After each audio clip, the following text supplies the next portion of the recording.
a otro coloquio compartiendo ciencia. En esta ocasión la charla está a cargo de Jordi Salinas y bueno, se titula Campos magnéticos en el universo temprano y cómo vencimos en antimateria.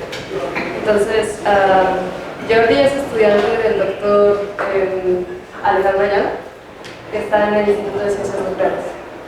Entonces, la idea un poco es que, bueno, a menos de que él diga lo contrario, pues lo interrumpan y hagan preguntas cada vez que no entiendan algo. Entonces, bueno, adelante. Gracias. Bueno,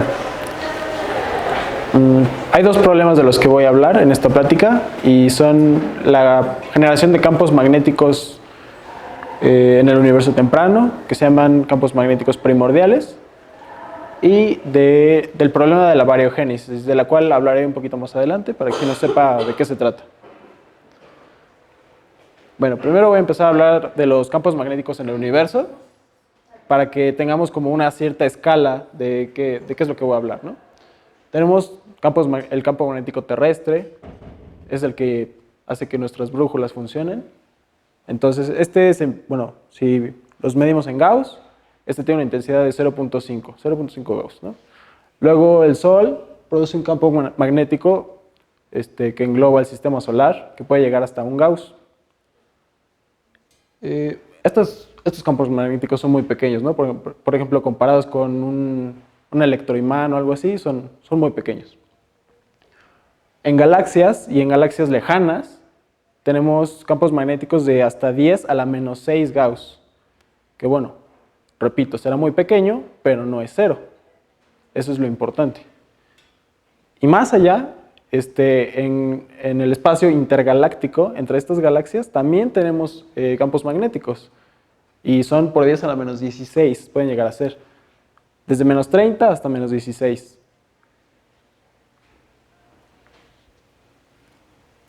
Y bueno, ustedes se preguntarán, bueno, ¿por qué esto es importante? Es importante porque puede llegar a modificar cómo se pueden formar las galaxias. También necesitamos saber qué los originó, ¿no? Porque pues, queremos conocer los procesos físicos, entender el universo en lo más que se pueda, ¿no? Y estos pueden llegar a modificar la forma en que entendemos el universo. Si nosotros ponemos un campo magnético, puede que sucedan cosas, y si lo quitamos, puede que ya no. ¿Cómo hacemos para medir este tipo de campos magnéticos muy pequeños? Si aquí son difíciles de medir en la Tierra, imagínense allá. Bueno, hay 3 técnicas principalmente. Una es el efecto Zeeman, que bueno, si no lo han visto todavía en la carrera, lo van a ver. Es que cuando se tiene la presencia de un campo magnético y se hace emitir a los elementos, se hace emitir luz, se los hace emitir luz, estos pues emiten luz en ciertas frecuencias, a ciertas energías, que crean unas líneas de espectro, ¿no? Tienes el espectro de emisión característico de cada elemento. Entonces, y cuando se pone un campo magnético, se separan estas líneas. Y la separación entre estas líneas es proporcional a la intensidad del campo magnético. Entonces, si nosotros conocemos las líneas y su separación aquí en la Tierra, pues podemos medir un campo magnético si vemos la luz que nos llega de las estrellas, ¿no? Luego, los otros 2 métodos que tenemos son de polarización. Cuando las partículas cargadas están bajo el efecto de un campo magnético, estas curvan su trayectoria, ¿no? Conocen ustedes ya la fuerza de Lorentz. Y cuando sucede esto, las partículas cargadas emiten luz, emiten fotones y están polarizados. Esto quiere decir que, pues, y esta polarización es proporcional a la intensidad del campo magnético. Bueno, y el otro efecto que queremos estudiar es el efecto de Faraday o rotación de Faraday, que descubrió Faraday hace más de 1 siglo y medio. Y bueno, también tiene que ver con la polarización de la luz cuando pasa a través de un campo magnético. Lo anterior eran las partículas cargadas, ¿no? Que pasaban bajo un campo magnético y emitían luz. Esta es la luz viajando y en presencia de un campo magnético. Con estas 2 técnicas, las 2 últimas, son las que más se utilizan para medir campos magnéticos intergalácticos y cada una nos da una componente distinta del campo magnético. Bueno, ¿cómo se ve esto? Aquí está, en esta imagen, está sobrepuesto el campo magnético de la galaxia M83, medido por estas dos últimas técnicas, a una imagen en el visible. La imagen es medio mala, pero así viene en el artículo, perdón. Pero bueno, el chiste es que se puede ver cómo están alineaditas las flechitas. Estas flechitas son las que nos dejan ver el campo magnético, su intensidad y su coherencia, o sea, que todas estas flechitas están alineadas, ¿no? Y se puede ver el patrón a la escala galáctica. Es muy importante en estos campos magnéticos explicar cómo es que se originaron, qué efectos tienen y sobre todo pues, qué proceso físico los hizo y explicarlos, modelarlos matemáticamente con un modelo que podamos entender. Con los procesos, se pensó que procesos astrofísicos, por ejemplo, pudieran explicar este tipo de cosas. Por ejemplo, un efecto de dínamo o batería que amplifica campos magnéticos muy pequeños y los puede agrandar a otras escalas cuando la materia está rotando. Y se vería más o menos como se ve en esta figura. Sin embargo, esto ya falla para cuando uno quiere explicar campos magnéticos intergalácticos, porque ahí, pues, ¿qué materia, no? No hay. Entonces, lo que se piensa es que hubo campos magnéticos mucho antes en el tiempo. Bueno, no solo se piensa, sino que se ven. Ustedes saben que cuando miramos cosas muy lejanas en el universo, se está viendo atrás en el tiempo, ¿no? Por relatividad. Y entonces nosotros podemos ver que las galaxias tempranas también tienen esto. Entonces, ¿qué sucedió? Que este efecto pasó muy temprano en la historia del universo, antes de que se formaran las galaxias. Bueno, ahora voy a hablar de otra cosa. Voy a hablar de la antimateria. ¿Qué es la antimateria? La antimateria es otro tipo de materia, pero que comparte algunas características con las partículas, como son la masa o el spin, pero tienen carga eléctrica opuesta, ¿sí? La propiedad número 1 y más interesante de la antimateria es que cuando entra en contacto con la materia regular, emite radiación, luz, ¿sí? ¿Cómo la conocemos? Bueno, fue propuesta por Dirac, teóricamente en 1928, luego encontrada experimentalmente por Anderson 4 años después, en experimentos de rayos cósmicos. Los rayos cósmicos son protones que vienen de quién sabe dónde, literalmente nadie sabe. Vienen, pegan en la atmósfera, crean una cascada de partículas, ahí se crean protones, antiprotones y demás cosas, ¿no? Como los muones son los que podemos detectar aquí. Y él detectó partículas y antipartículas. Bueno, otro dato interesante es que no se ha producido ni un solo gramo de antimateria en la Tierra. O sea, sí se ha producido, pero no tanto como un gramo. El CERN encontré que había producido 1 nanogramo. Y esto, si juntamos toda la antimateria que se ha producido en los últimos 100 años, ni siquiera se junta 1 gramo. Pero se estima que costaría $1 billón. Bueno, como les mencionaba, una de las propiedades más importantes de la antimateria es que cuando entra en contacto con la materia regular, se crea luz. En particular, luz muy, muy, muy fuerte, o sea, con muchísima energía. Entonces, podemos ver esa luz, si es que existiese, podemos ver la fuente de luz allá en el universo y rápidamente saber que está producida por esto, ¿no? Bueno, digo, se podría porque no se hace, porque no se ve, no hay este tipo de fuentes. ¿Qué podemos deducir con esto? Que no hay antimateria allá afuera, o al menos en grandes cúmulos, ¿no? Lo suficientes como para producir una fuente de luz tan grande.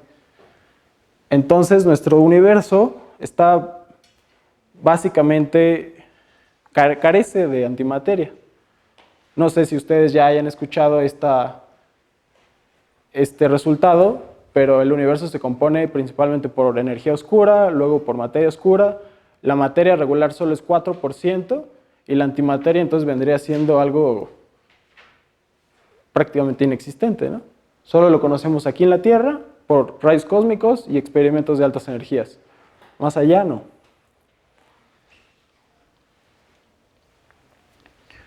Bueno, entonces ahora vamos a plantear el problema. ¿Cómo podemos explicar estas dos cosas? ¿Cómo podemos explicar la ausencia de antimateria en el universo y a la vez explicar la generación de campos magnéticos primordiales? O sea, estos campos que eventualmente se amplificarían a escalas intergalácticas. Lo que debemos hacer es ir hacia atrás en el tiempo y buscar un punto en la historia del universo en la cual el universo decida, por sus leyes, tratar distinto a la materia de la antimateria. Esto, bueno, nos puede confundir un poquito, pero ahorita les voy a explicar de eso. Voy a ir un poquito más a fondo en este punto, un poco más técnico para los que ya van más avanzados. No solo queremos pedir materia y antimateria, o sea, comportamiento distinto de materia y antimateria, sino quarks. Los quarks, vamos a pedir que un quark izquierdo, por ejemplo, se comporte distinto de un antiquark derecho, que sería su contraparte, su anti, ¿no? ¿Qué es esto de izquierdos y derechos?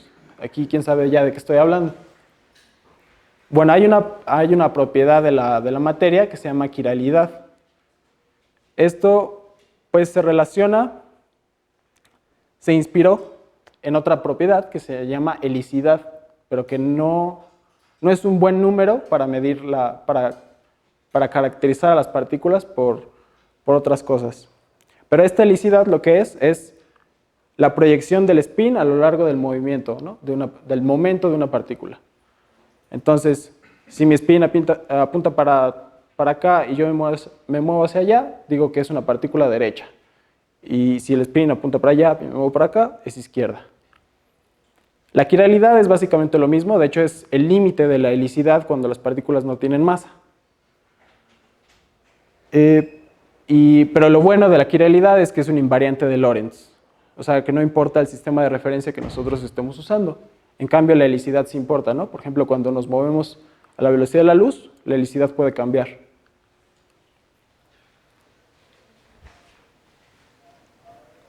Pero bueno, voy a hablar ahora de este punto en el universo del que había propuesto. Este punto se llama la transición de fase electrodébil, que es la separación entre las fuerzas débil.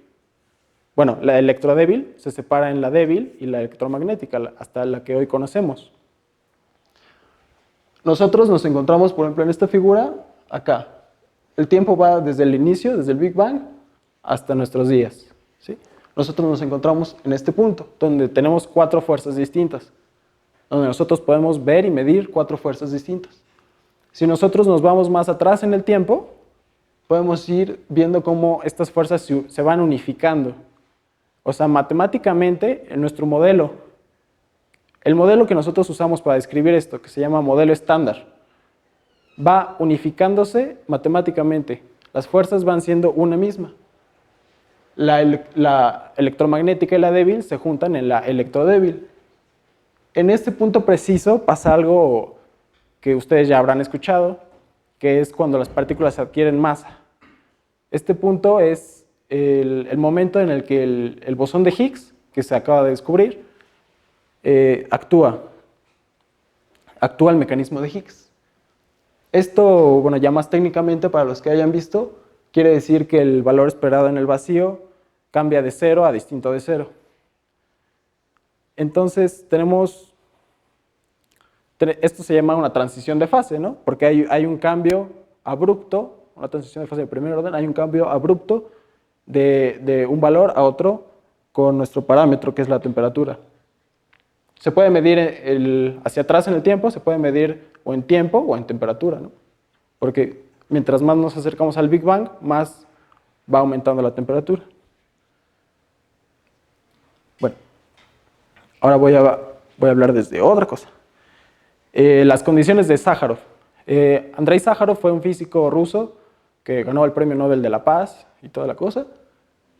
que propuso 3 condiciones para que cualquier modelo que quisiera explicar la variogénesis es esta asimetría entre materia y antimateria, ¿no? ¿Por qué la materia domina el universo y no la antimateria? Él propuso que estas 3 condiciones serían las necesarias más no suficientes, suficientes más no necesarias, no, suficientes, pero no quiere decir que sean las únicas que se deban cumplir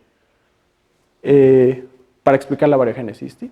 Es la violación del número bariónico, claro, si se quiere violar el número bariónico, tiene que haber número bariónico, violación de. Esto se cumple en el modelo estándar, ¿sí? A nivel cuántico. También tiene que haber violación de C y CP, que para que cada proceso que cree una simetría no tenga una contraparte que la contrarreste. Y luego también necesitamos condiciones fuera del equilibrio térmico, porque si no, nuestro universo sería estacionario y pues no pasaría nada. En el modelo estándar, como les menciono, se cumple el primer punto a nivel cuántico. También se tiene violación de CP, aunque se sabe que no es suficiente, pero se tiene.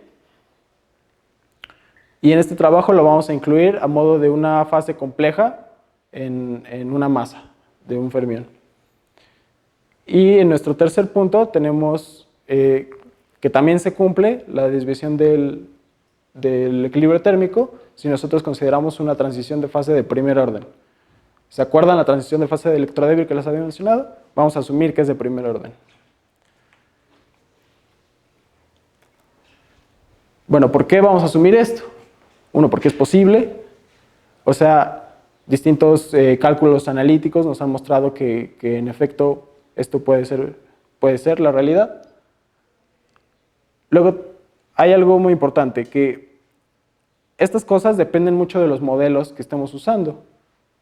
Por ejemplo, el modelo que ahorita está establecido, el estado del arte, es el modelo estándar. Este nos permite explicar la mayoría, el 99% de las observables que tenemos. Luego, la nueva física es la que se está buscando en ese 1% que no coincide. Pero bueno, entonces nosotros sabemos que el modelo estándar no es suficiente, necesitamos algo más. Ese algo más pues, puede venir en distintos sabores. Hay algo que se llama supersimetría, dos dobletes de Higgs, modelos más exóticos con otro tipo de partículas que no se han observado, etcétera, etcétera, etcétera. Y cada modelo tiene implicaciones distintas. Cada modelo puede implicar una transición de fase de primer orden o no. Pero la mayoría de los modelos indican que la transición es de primer orden. Tercer punto, porque es fácil. Y el cuarto se los voy a decir después. ¿Cómo se ve una transición de fase de primer orden? Bueno, esto ya se lo deberían saber, pero bueno, es como el agua. Como el agua cuando está hirviendo, se crean burbujitas, ¿sí? Burbujitas de aire en medio de nuestro medio, que es líquido.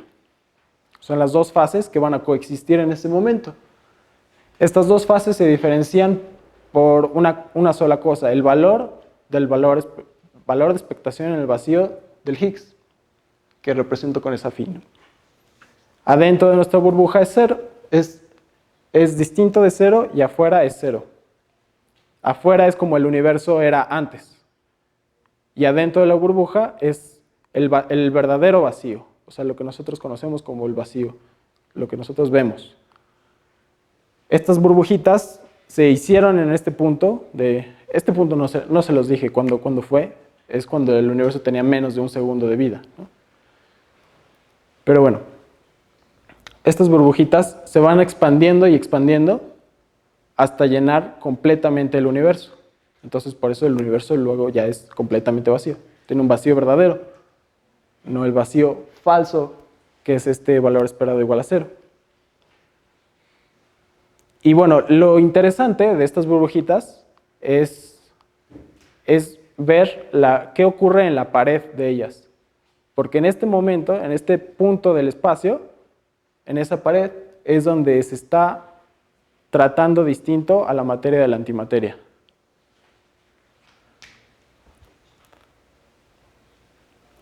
Bueno, voy a hablar un poquito más de la transición de fase de la transición de fase electrodébil. Como ya les decía, se cumple que tiene violación de número bariónico, violación de CP, violación de, bueno, desvío del equilibrio térmico, y se tiene la nucleación de burbujas, como ya les había comentado, y se tienen estas regiones, estos dominios espaciales que se diferencian en el valor del valor de expectación del vacío del Higgs.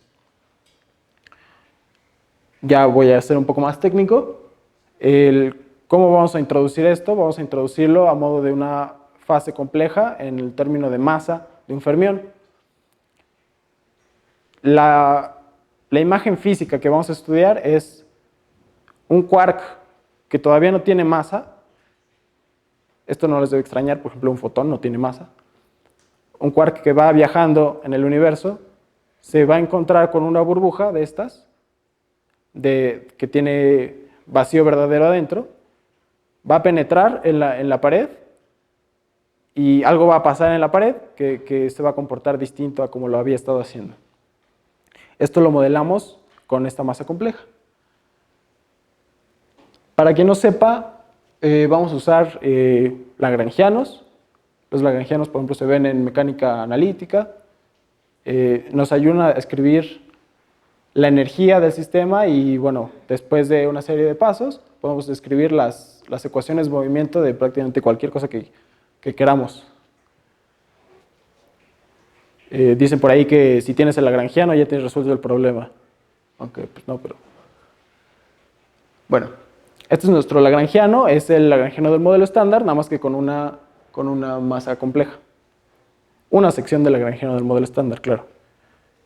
Y usamos las ecuaciones de Euler-Lagrange, que son estas ecuaciones, estos pasos que les menciono para obtener las ecuaciones de movimiento, que es al final lo que queremos. Queremos ver la dinámica de este fermión que va a penetrar en la burbuja. Obtenemos esto. Aquí les voy a explicar un poquito de notación para los que no hayan tomado relatividad y así.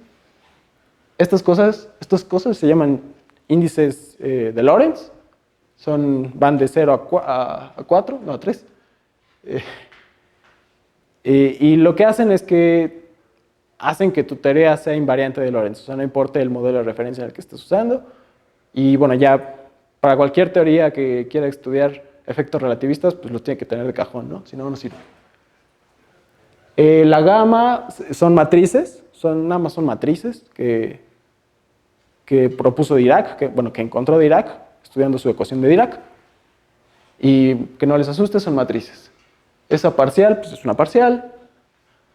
La gamma 5 es una matriz más especial, pero igual es una matriz. Y eso es todo. Y esa psi es un fermión. Así se representan los fermiones normalmente.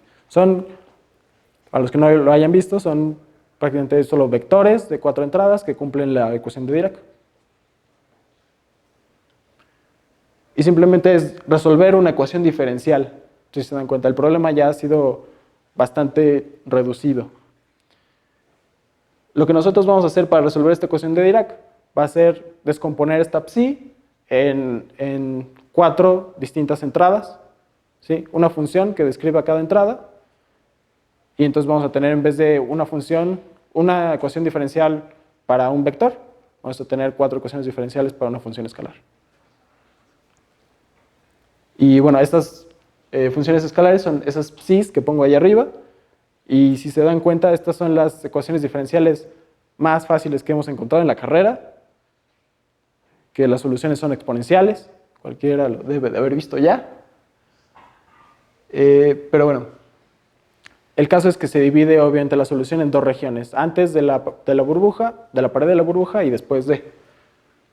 Antes son las con los coeficientes A y B, y F y G corresponden a después, cuando ya entró.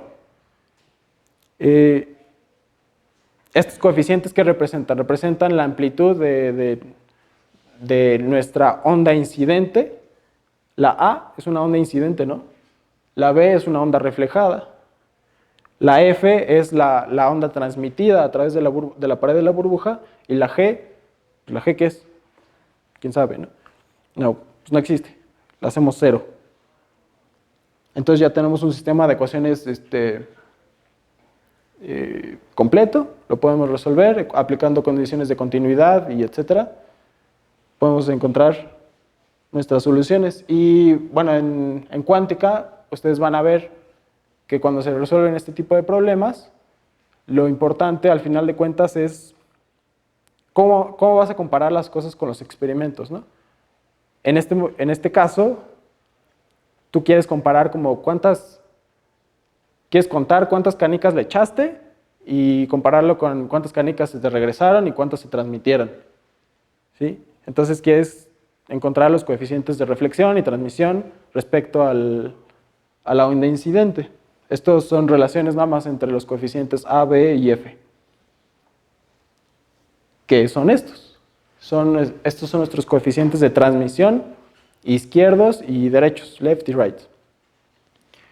¿Esto qué quiere decir? Que para encontrar estos coeficientes nosotros nos fijamos nada más, le preguntamos a nuestra ecuación, oye, qué cantidad de quarks, de fermiones, perdón, en general, qué cantidad de fermiones izquierdos se transmitieron en mi problema, y ya tu ecuación te responde en eso. Y también el derecho. Si se dan cuenta, solo se diferencian en un signo. Difieren en un signo que depende de nuestra fase compleja, la que nosotros introducimos al principio, esta phi. Y bueno, cuando nuestra phi es obviamente igual a 0, pues se recupera el que no tienes nada, ¿no? Que los dos modos se comportan igual. Y bueno, ¿cómo se ve esto? Aquí yo grafico la diferencia entre modos izquierdos y derechos. Bueno, sí, izquierdo menos derecho. El coeficiente de transmisión de ambos. Si fueran iguales, obviamente sería 0 el resultado siempre, ¿no? Pero no. Resulta que se comportan de distinta forma, para distintos ángulos lo grafico, y básicamente para cualquier ángulo distinto de 0, y que no sea múltiplo entero de pi, se tiene un comportamiento diferente. O sea, si se acuerdan de lo que estaba diciendo antes, que los quarks izquierdos se van a comportar de forma distinta que los antiquarks derechos. O sea, que la materia se va a comportar distinto de la antimateria, de su contraparte anti. Entonces ya tenemos esto, ¿no? Resuelto, bariogenesis. Y bueno, si nos vamos más allá, para un quark cargado, que tenga una carga Q, esta diferencia que les puse aquí, TL menos TR, va a ser proporcional, bueno, la corriente eléctrica que se vaya a generar va a ser proporcional a esta diferencia. Si la diferencia es muy grande, vas a tener una corriente muy grande. Solo para los cargados, ¿no? Entonces, vamos a tener en la frontera de nuestra burbuja, vamos a tener que se está creando una corriente eléctrica ahí local, ¿no? O sea, tampoco puede decir que es muy grande o que va a sobrevivir para la eternidad, pero ahí está. Y esta corriente eléctrica, bueno, gracias al electromagnetismo, la ley de Ampère, sabemos que va a generar un campo magnético. Un campo magnético que vaya a ser, pues, así, ¿no? A lo largo de la trayectoria de nuestro fermión. Y esto se puede lograr incluso en la ausencia de una variación del campo eléctrico, que en este caso no tenemos. Y bueno, vamos a resumir. Hay dos problemas en la física que se quieren resolver, la física de altas energías que se quieren resolver, que son la bariogénesis, que es la simetría entre materia y antimateria, también el origen de los campos magnéticos primordiales. Luego Andrei Sájarov nos dijo qué ingredientes debe tener un modelo que quiera explicar la bariogénesis. Esos los tomamos en cuenta. Luego nosotros nos fijamos en qué punto de la historia del universo cumplen estas condiciones de Sájarov. Y nosotros metemos una fase compleja para modelar una violación de CP. Y ya, eso nos da un comportamiento distinto de materia y antimateria. Y un campo magnético, claro. Y bueno, ya eso es todo. Ahora la sesión de preguntas. Agradecemos a Jordi.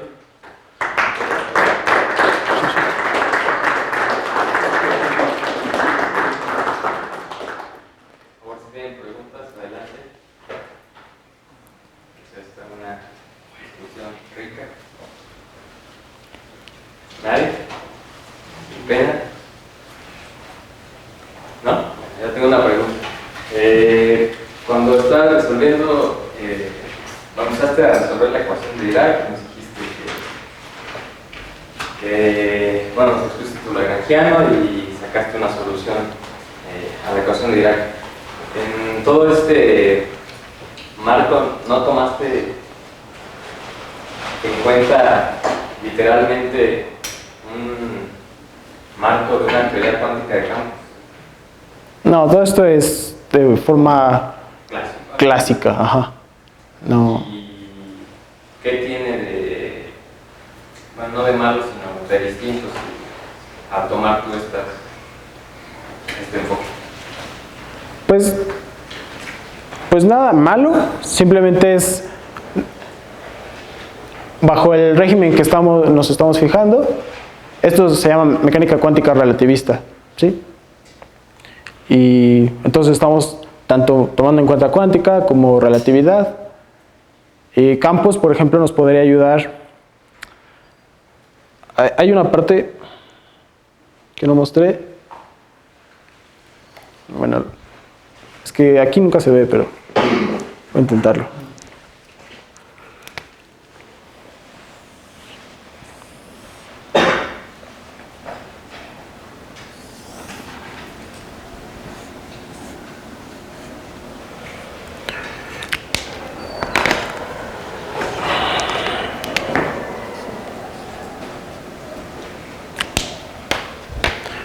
Bueno, aquí les pinto a ver si alcanzan a ver. La función, bueno, el coeficiente de transmisión izquierdo solito, sin restarlo con el derecho, como función de la energía. Este coeficiente de transmisión, si se acuerdan, es, bueno, en cuántica normalmente son valores absolutos, un valor absoluto entre otro, ¿no? Entonces son siempre valores positivos, son una probabilidad realmente, ¿no? La probabilidad de encontrar una partícula ahí. Entonces, ¿qué pasa aquí? ¿No? Porque es negativo. Ese problema está muy feo. Bueno, esto se llama la paradoja de Klein. Es un problema que se llama la paradoja de Klein, que es que nuestra interpretación con la ecuación de Dirac no siempre es buena cuando se quieren confinar las partículas, ¿no? Aquí se quiere confinar en el hecho de que tienes una energía muy pequeña y la partícula pues tiene una interacción extraña con la pared. Eso se resuelve en teoría cuántica de campos porque ahí tienes creación de pares o aniquilación, ¿sí? Entonces ese problema ya no está. Esa parte de la gráfica, chao, porque tienes que considerar también para resolver la ecuación de Dirac tienes soluciones partícula y soluciones antipartícula, que son la mitad del espinor, ¿no? En este problema nosotros dijimos a las soluciones antipartícula, bye. No nos importan porque, bueno, soluciones de energía negativa se les dice. ¿Por qué? Porque no son tan interesantes para el problema, pero resulta que si se toman en cuenta, ese problema ya no va a existir. Pero para la región que nos interesa, que son energías grandes y etcétera, eso pues no importa. Eso cambiaría en la teoría cuántica de campos. Entonces, ¿tu enfoque no es necesario? No. Sí. No lo mencioné, pero todo el tiempo estuve hablando de analogías, bueno, de paralelismos con la clase de cuántica, que tomamos aquí en la facultad, ¿no? Que resolvemos un pozo de potencial o una barrera potencial. Con Schrödinger, se hace aquí.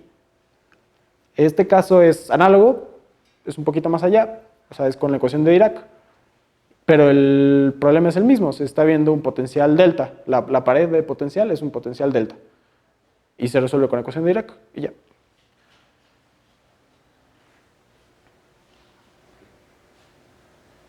¿Alguna otra pregunta?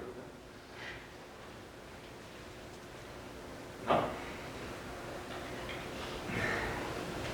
Oye Jordi, ¿tendría sentido físico si resuelves en lugar de potencial de Dirac, un potencial escalón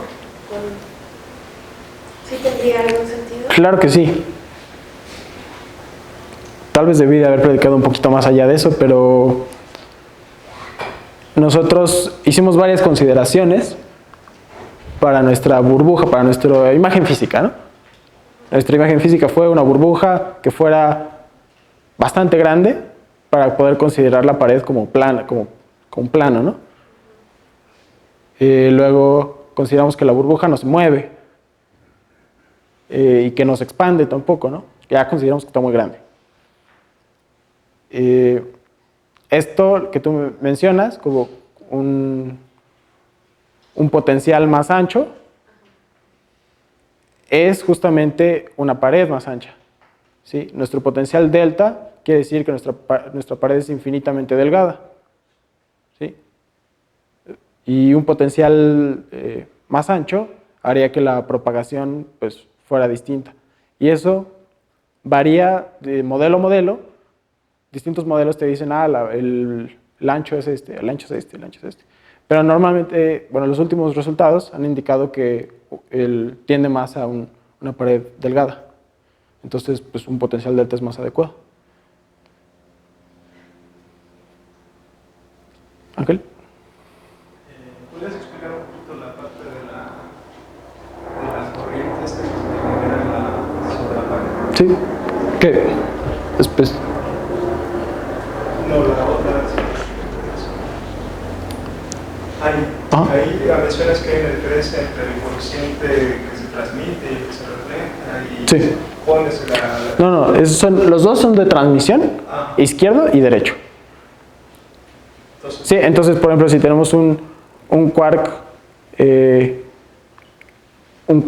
izquierdo que tenga 2/3 de carga eléctrica, pero tenemos una N, ¿no? De esos. Tenemos TL de esos.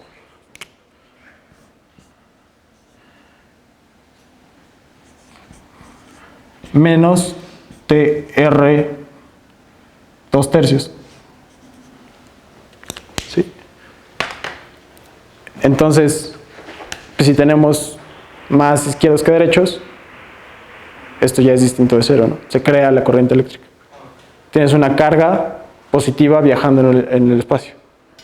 Pero hacia la región interior de la burbuja. Exacto.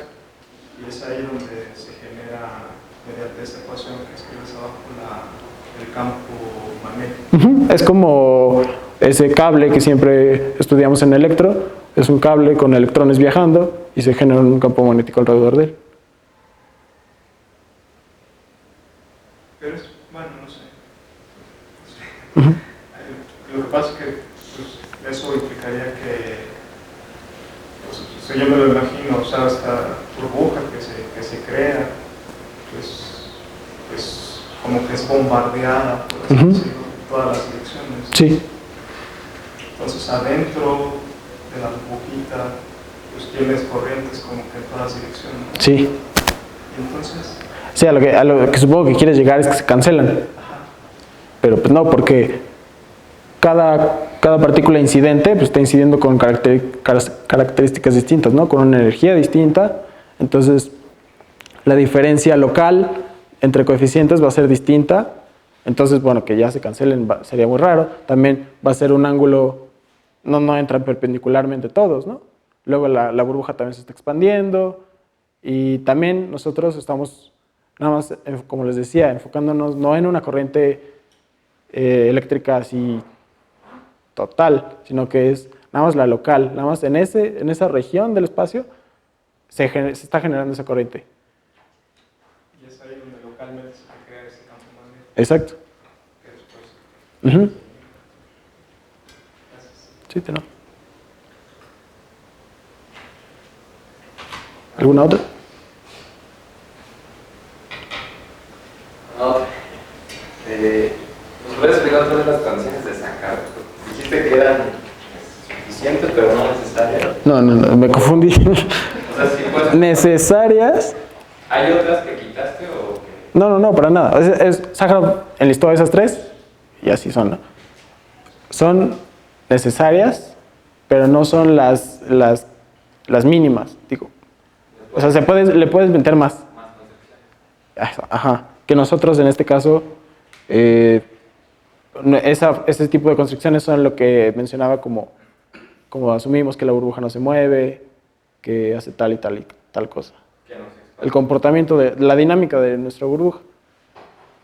O sea, y estamos haciendo como un caso particular de los cuales se podría hacer con estas condiciones. Y son bastante generales, no tiene por qué ser tampoco en la transición de fase electrodébil. Se pueden tener estas condiciones en otro modelo con otra cosa que no tenga nada que ver. Pero siempre y cuando las cumpla, se puede crear una simetría entre materia y antimateria.